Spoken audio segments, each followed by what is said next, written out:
The Galactic Council chamber erupted in chaos as Ambassador Thrix slammed all 4 of his appendages on the crystalline table. His yellow eyes burned with fury as he glared at the human representative. "Your species has done the unthinkable." Thrix's voice reverberated through the translation matrix. "Dr. Mia Chen has violated Protocol 7 Alpha by approaching a Carvaxian Deathstalker. She must be executed immediately for her stupidity."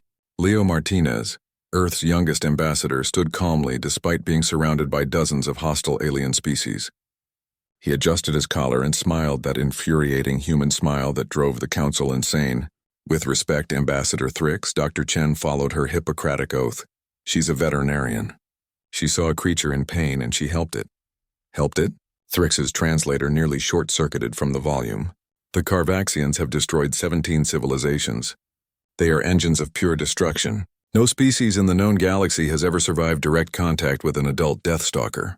Leo pulled up a holographic display. The council fell silent as footage began to play. 48 hours earlier, Waystation Omega-7 Dr. Mia Chen wiped the sweat from her forehead as she examined the supply manifest. The Waystation's veterinary clinic was quiet, too quiet. Most species gave the human medical facilities a wide berth, preferring their own physicians. She couldn't blame them. Humans were still the new kids on the galactic block. The emergency alarm shattered the silence. "All personnel evacuate immediately." Carvaxian vessel detected on collision course. "This is not a drill." Mia's heart raced as she grabbed her emergency kit. The corridors filled with panicking aliens of every description, all scrambling toward the escape pods. She fought against the current, heading toward her clinic to secure the animals in her care. That's when she heard it, a sound that made her blood run cold. A deep guttural growl that resonated through the metal walls, followed by the screech of tearing steel. The Deathstalker had breached the station. Mia pressed herself against the wall as the creature crashed through the corridor ahead. It was massive. Easily 4 meters tall, covered in obsidian scales that seemed to absorb light itself. Its 6 legs ended in talons that carved furrows in the titanium floor. 3 heads, each bristling with rows of crystalline teeth, swiveled independently, searching for prey. Every instinct screamed at Mia to run, but then she saw it. The creature was dragging its rear left leg, leaving a trail of bioluminescent blood. One of its heads hung at an odd angle, and its breathing came in labored gasps. It wasn't attacking. It was dying. "You beautiful, terrifying idiot," Mia whispered. "What happened to you?" The Deathstalker's center head snapped toward her, eyes like miniature supernovas fixing on her position. It roared, but the sound was weak, pained. It tried to charge, but collapsed after 2 steps, crashing into the wall with enough force to crack the reinforced plating. Mia made a decision that would either make her famous or dead, probably both. She approached slowly, hands raised, speaking in a soft, steady voice. "Hey there, big guy. I know you're scared. I know you hurt. I'm going to help you, okay?" The Deathstalker's 3 heads tracked her movement. Its massive jaws could snap her in half without effort. One swipe of those talons would paint the walls with her remains. But Mia had spent 15 years working with Earth's most dangerous animals: tigers, bears, crocodiles. Fear was just information. Pain was universal. She could see the massive wound now, a plasma burn that had melted through the creature's armor plating, exposing the bioluminescent tissue beneath. Infection had set in, and the creature's own immune system was killing it. "That's a nasty burn," Mia said, kneeling beside the beast. "Probably hurts like hell. I'm gonna clean it, okay? This might sting." The Deathstalker growled but didn't move as Mia applied a broad-spectrum antimicrobial gel, one of humanity's contributions to galactic medicine. The creature's breathing steadied almost immediately. For the next 6 hours, Mia worked. She cleaned the wound, applied regenerative nanites, set the fractured bones in the creature's leg, and even managed to realign the dislocated head. The Deathstalker watched her with those impossible eyes, occasionally rumbling deep in its chest, a sound Mia chose to interpret as approval rather than hunger. When she finally stepped back, exhausted and covered in bioluminescent blood, the creature slowly rose to its feet.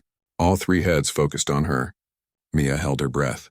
Then the Deathstalker did something that had never been recorded in galactic history. It lowered all 3 heads in what could only be described as a bow. A deep, resonant purr emanated from its chest, and it gently pressed its center head against Mia's shoulder. "You're welcome, buddy," Mia said, scratching behind what she hoped was the creature's equivalent of an ear. Present Galactic Council Chamber. The holographic footage ended. The council sat in stunned silence. Leo continued. The Deathstalker Dr. Chen saved was actually named Vectharis. He wasn't attacking the station. He was fleeing from Kron pirates who had tortured him for sport. After Dr. Chen treated him, Vectharis did something remarkable. Another hologram appeared showing Vectharis standing before a gathering of thousands of Carvaxians. He went home and told his people about the human who showed him kindness when she could have shown him death. The Carvaxian Empire has just submitted a formal application to join the Galactic Council as Earth's allied partner.